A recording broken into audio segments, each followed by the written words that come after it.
gente, aqui é a Virgínia do Livros da Tuca. Esse aqui é o Félix, um dos meus gatos, tá? A gente tá aqui hoje para conversar com vocês, para contar um conto do Edgar Allan Poe, tá? Eu não aguentei, gente. Eu sei que eu tô lendo várias coisas ao mesmo tempo, mas depois que eu comprei esse livro aqui, gente, eu tinha que começar a ler, né? Simplesmente, assim. Tem vários contos legais aqui, tá? É um livro maravilhoso, chama Medo Clássico, né? Do Edgar Allan Poe. Então, olha só, ó, tem foto dele. E tem também, ele é dividido por tópicos de acordo com o tipo de conto. Então tem, por exemplo, Espectro da Morte, Narradores Homicidas, Mulheres Etéreas e por aí vai. O que eu vou contar para vocês é o das Mulheres Etéreas, um deles. É um conto muito conhecido, a maioria talvez já conheça, chama-se Berenice. Bom, o que eu posso falar desse conto para vocês? A introdução seria o seguinte: numa época, ele foi publicado em 1835, uma época em que estava começando a divulgação do espiritismo. Então, esse conto, ele tem algo espírita, tá? Embora quase todos os contos dele tenham algo sobrenatural, né? Então, essa história, olha só, foto dela, da Berenice. Foto não, né? O desenho. Essa história é a história de um rapaz que ele herdou uma grande fortuna e uma mansão onde ele residia, né? E nessa mesma mansão ele foi criado, né? Ele nasceu nessa mansão, foi criado, e essa moça, Berenice, é prima dele. Ela também foi criada junto com ele. O que eu queria contar é o seguinte: o que me chamou a atenção, que eu achei que deveria trazer para vocês, é o fato de, olha só, os primeiros anos dele, o nascimento dele, os primeiros anos foram ligados a uma biblioteca. Ele nasceu dentro da biblioteca e a mãe dele morreu ali. E com isso, ele se tornou uma criança solitária, uma criança que vivia só lendo, os livros sempre foram os seus companheiros, com exceção da Berenice, que era uma prima, que também vivia lá, e eles, na verdade, não brincavam juntos. Ele era sempre foi meio que apaixonado por ela. Deixa eu ler um trechinho aqui para vocês. Berenice e eu éramos primos e crescemos juntos na mansão de minha família. Contudo, crescemos bem diferentes. Eu, adoentado e melancólico. Ela, ágil, graciosa e transbordando energia. Ela passeando pelas colinas. Eu, enclausurado, estudando. O que acontece é o seguinte, é que, com o passar do tempo, ela era a alegria e ele se sentia triste. Então, ele era a alegria dela. Ele se transportava para tudo que ela fazia. O que aconteceu? Essa moça ficou doente. Ficou doente não, ela tinha ataques epiléticos, que é o que se chamava na época, que para mim podia ser tipo mediunidade, não sei. Não explica no conto.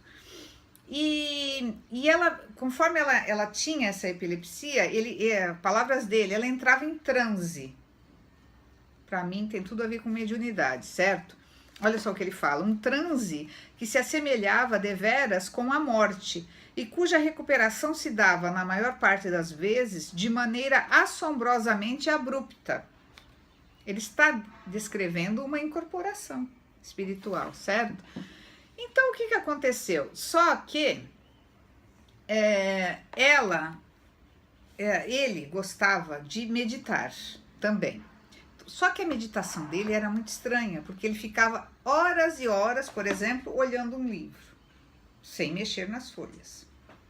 Ele ficava horas e horas olhando uma parede. Então era uma criatura meio complicada. E um belo dia ele está lá nas suas meditações, né? Eles cresceram e tal, e ele resolve pedi-la em casamento. E eles resolvem se casar. E estava tudo ótimo, né? Até que, numa dessas meditações dele, ele não percebeu o que aconteceu. Ela simplesmente apareceu na frente dele, assim. Vi que Berenice estava parada à minha frente. O que teria me causado uma impressão de silhueta vacilante e indistinta? Um gélido calafrio percorreu meu corpo. Ele não sabia o que estava acontecendo.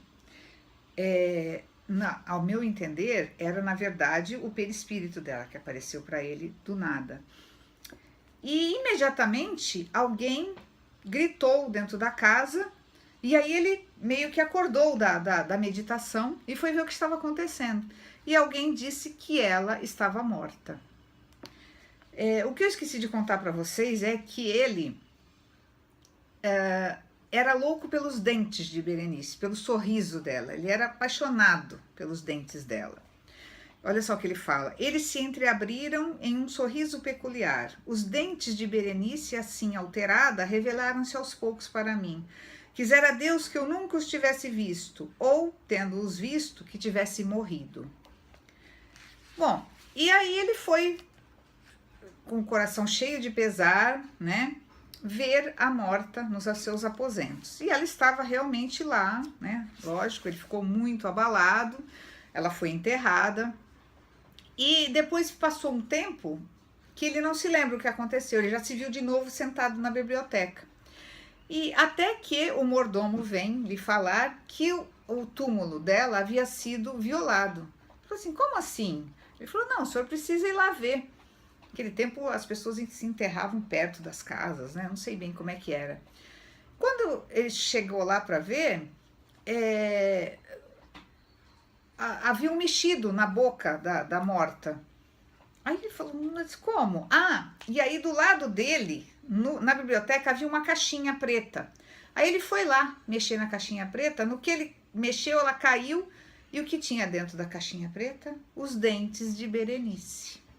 E aí ele se olhou para ele mesmo e se viu todo sujo, como quem tivesse desenterrado um corpo, no caso dela, né? Havia uma pá também na biblioteca, e ele olha para o mordomo e fica sem entender o que aconteceu. Agora é para a gente pensar. Nesse ponto, ele se assemelha um pouco com o Murakami, né? O final não é um final, você precisa pensar, tá? Eu quero que vocês me digam o que vocês acham, se gostaram do conto, tá? E eu quero mais uma vez recomendar, esse é apenas um dos meus gatos. Esse é apenas um dos contos desse livro maravilhoso, tá bom, gente? Então leiam, comentem, e se gostaram, dá um like aqui. Beijo, tchau!